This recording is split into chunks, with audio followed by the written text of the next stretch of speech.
Hi, I'm LDS in Medium, and thank you so much for tuning in today. I want to try to bring religion and spirituality closer together, and this is what this pod is all about. I will talk about my own thoughts and feelings as I am both LDS and have spiritual gifts, something that I've had my whole life, but I always thought that it was hard to combine these gifts with my religion. This has torn me into two directions, and I have talked to many people who feel the same way. I can't choose not to have my spiritual gifts, but I can choose how I use them. And I always want to use them for good and to help others. I believe my heavenly parents gave them to me for a reason. So, this is me. Join my quest for knowledge.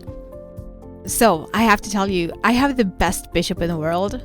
When I told him about this pod and that I wanted to go to the temple, he's like, well, I don't know enough about what you're doing, so the only thing that matters to me if you can say yes, if you feel worthy to go to the temple. And I have no problem with saying yes to that because I know myself and I know Heavenly Father and we're fine. But today in Sunday school, we had this fun topic. I guess you all talked about the same thing, but he told us about how he and his brother, who was visiting Sweden, and they'd been on an island outside. That's a pretty fun tourist thing to go to.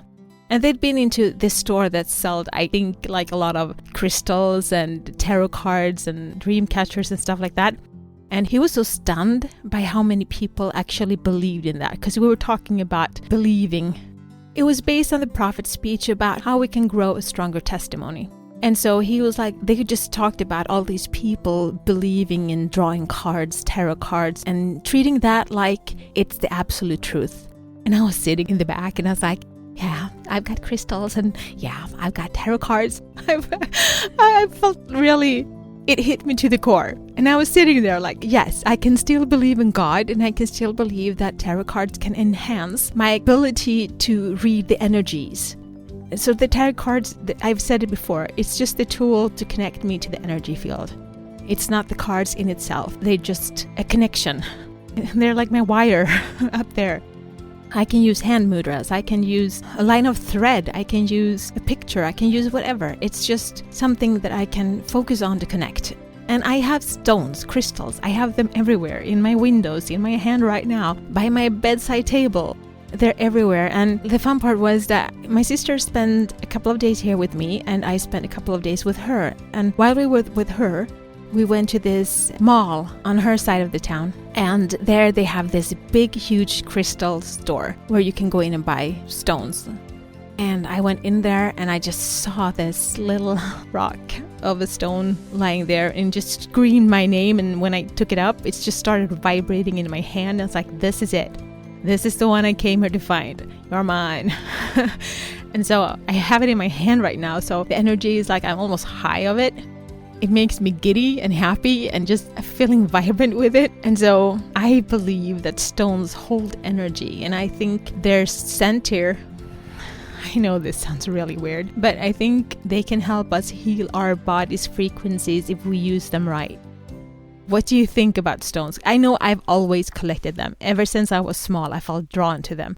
They talk to me. They call out to me.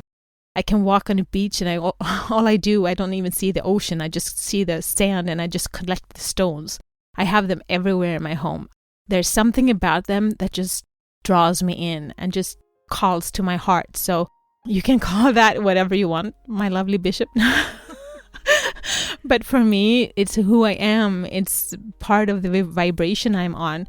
I think there's more of you out there that love stones and rocks or crystals or whatever you want. And I just want to see your perspective on this.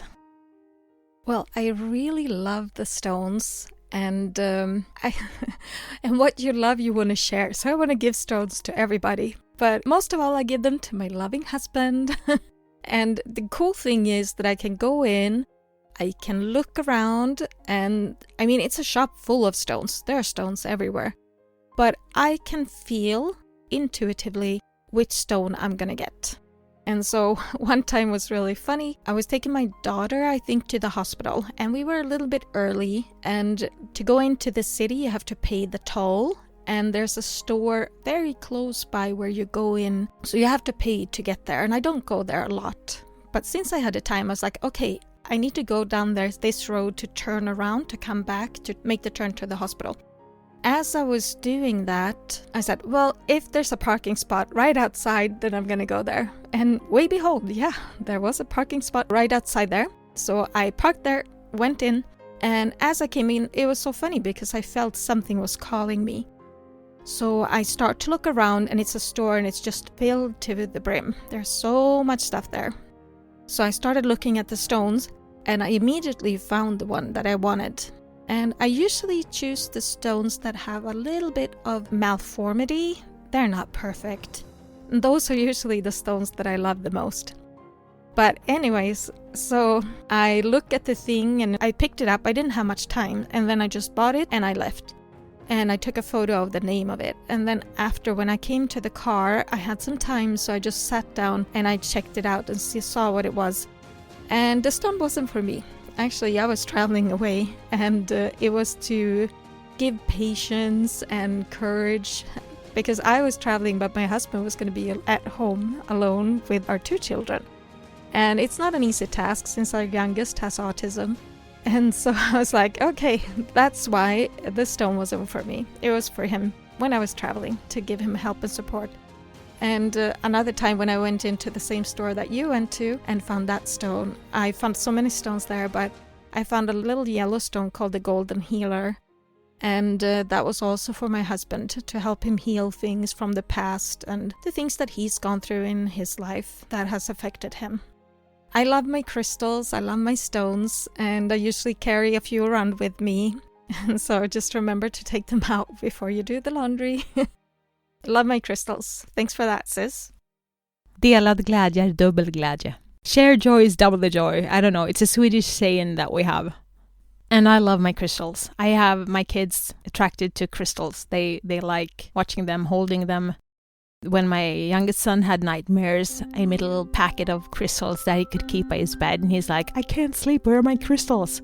So yeah, you can call it placebo. You can call it anything you want. But as long as you believe, and even if you don't believe, it works. I mean, God made this earth. Why wouldn't he put some thought into the rocks and the crystals? They're not just pretty. They're actually vibrating. Yeah, and that's what we wanted to say today. Have fun, play with crystals, feel the energy, hold it in your hands. That's what I do. They're comforting. I have them in my pouch at school. And so when I have a student that has a problem sitting still, I'll just give them a crystal so they can keep holding it in their hand. They get calmer from the energies. You can code in the energy you want it to have too, especially if it's a clear quartz. Then you can put in intentions in it. Well, that was just a little thing about crystals. And like I said, I think I have the best bishop in the world. You guys probably think the same of yours, but mine's really good. I just wanted to say I believe in God and I like crystals. So, anyone out there, just give me a thumbs up on Messenger or just hit me a little note. But until next time, be the light, share the light, spread the light, shine! This is my journey. Thank you so much for keeping me company today. Please download, like, share and subscribe and help spread the light and spread the word to expand our community. Let's bring more love, peace and unity to this world. Take care of yourself and your loved ones. Always be grateful, kind and loving. Be brave and remember to step out of your comfort zone and smile. If you support us on Patreon, you will get access to our meditations and extra materials so you can download them as MP3. Also, we now have a Facebook group which you can access from our Facebook community. Please answer the questions as you apply to participate. It will be a safe haven where we can keep discussing religion and spirituality, our spiritual gifts and self-development. Remember, one person can make a difference, but together we can change the world.